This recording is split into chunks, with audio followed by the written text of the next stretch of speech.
Hi, spiritual warriors. This is V, and I wanted to share the other day. I was sitting down in prayer and meditation, prayer to my higher self, and ultimately, all prayer is to the self, the oneness that we all are. This is our own divine capital S self. And if you're working with a path of going completely inward to find your inner divinity there, worshiping no god, no guru like myself, I recommend simply creating a practice of praying to your higher self. Try it out, see how it feels. For me, it feels very natural, and I need this. I need this like I need food and water.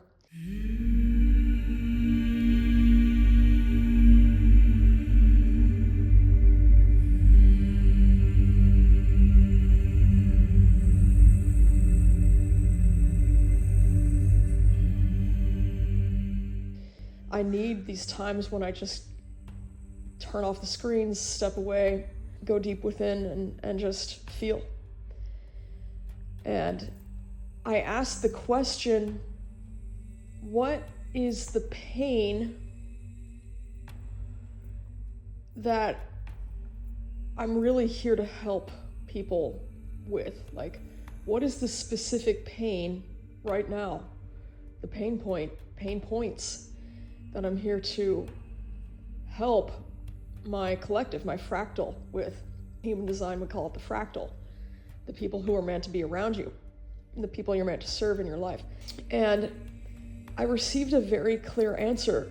And that answer was, you know this pain because it's your pain too. It's the pain that ultimately all human beings have signed up to share. Basically this feeling of being separate from your own divine nature, that something could separate you from your own divine nature.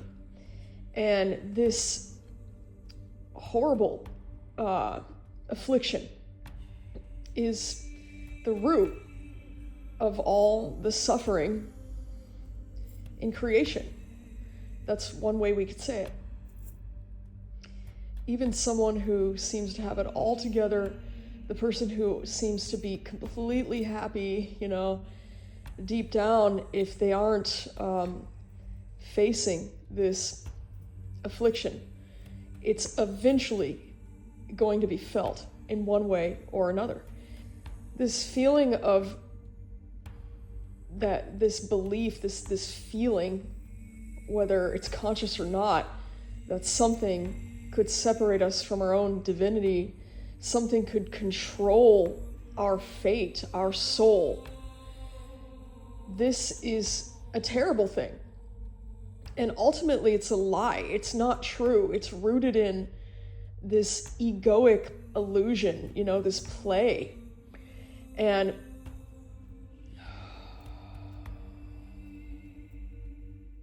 this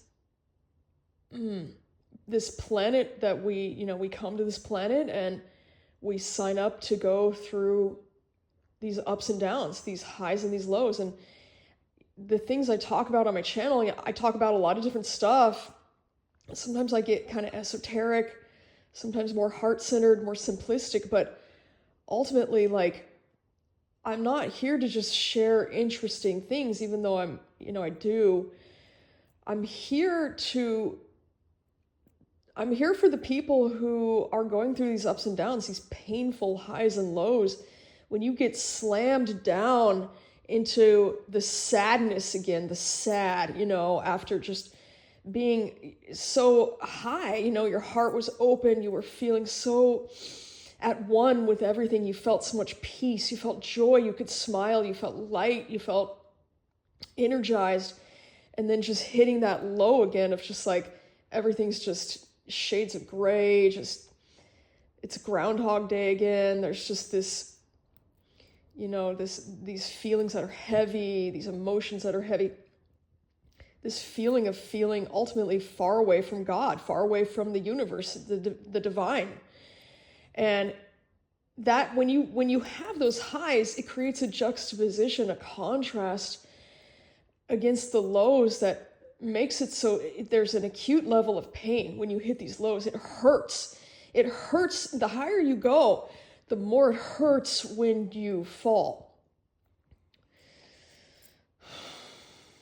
When we get to these lows, this is the time for prayer and meditation. This is what I do.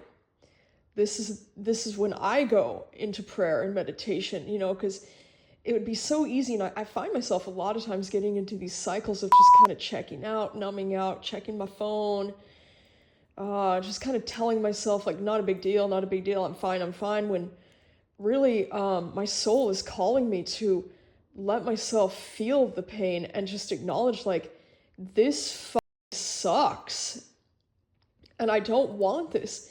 This is why this type of simple practice is so powerful. And what a gift this type of low, this type of pain can be to help us to really want to change, to give us like a fuel to want to change, to want to get back to the source, our true divine nature, sitting in prayer to the universe, the divine mother, God, the capital S self, your divine nature, your higher self, whatever word you may use for this force. This is worth more than gold. This is worth more than gold and jewels. So many people on the left-hand path, and I've been this person too. Okay, everybody goes through this if you're called to the left-hand path in particular. And I'm saying this because I know a lot of the people who come and watch my videos on my channel, you've worked with the left-hand path in some capacity or are working with it now. And a lot of us, we desire power and wealth. And some people take this to a really bizarre kind of extreme. Like I've literally had these extremes in my live events, in my lives, where people, like, in one moment, someone comes in saying, like, Jesus loves you, and, repent now, to the Jesus, the only way before it's too late.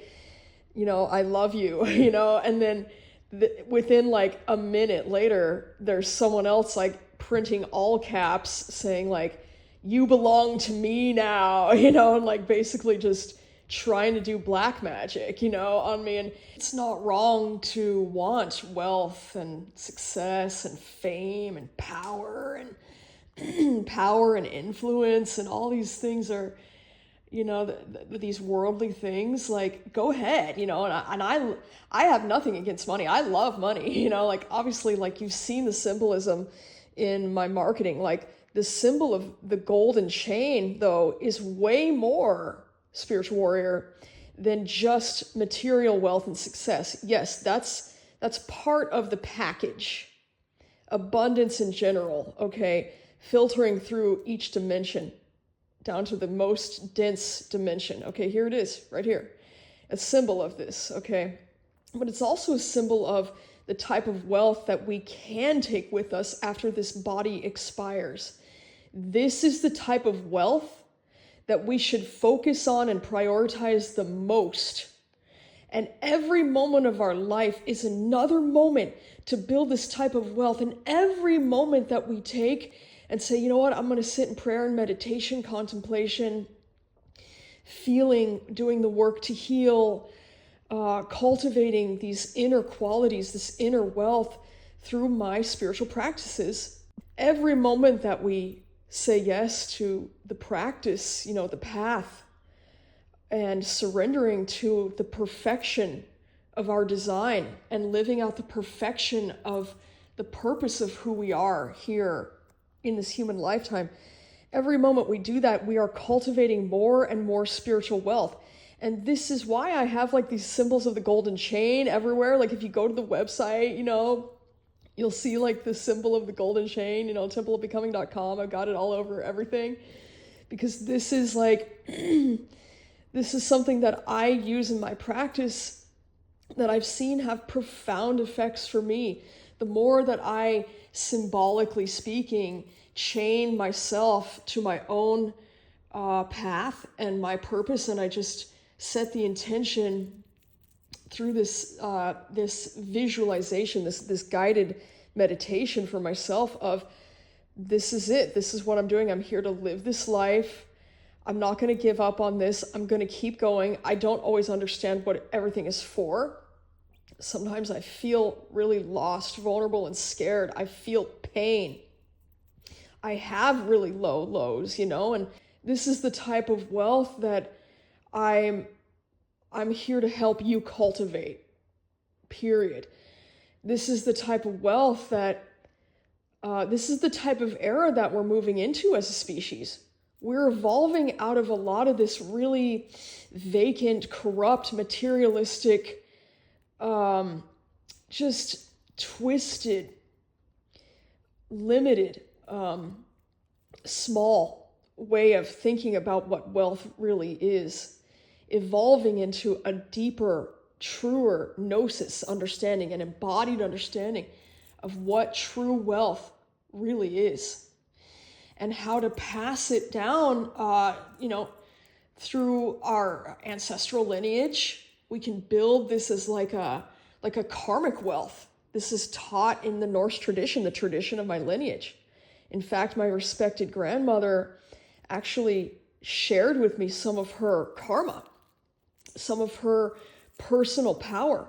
It took me a lot of work and a lot of ceremony and initiation to be able to hold that. A lot of people, I've never heard anyone talk about that before. A lot of people, they don't talk about that.